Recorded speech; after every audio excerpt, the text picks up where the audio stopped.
Morning mga idol, dito tayo sa breeding natin para 150 days challenge. Ito may itlog na, ang bilis. Isang itlog na yan mga idol.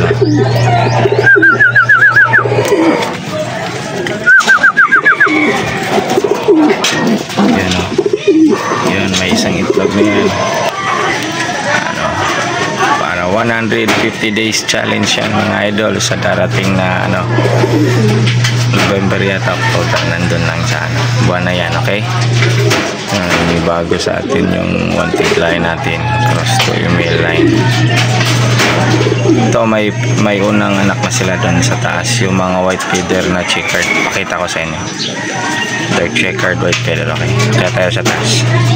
Ito tayo sa taas mga idol, yan dalawang pair na yan mga idol, yan ang dark checkered white feather, yan ang anak na nating wanted lang. Ang anak nila yan, ilalaban natin sa north at south. Yan yung unang anak nila, yung isa nakabanded ng north, yung isa nakabanded ng south. Tsaka yung sa susunod mga idol is ilalaban natin yun sa 150 days challenge. Susubukan natin, okay?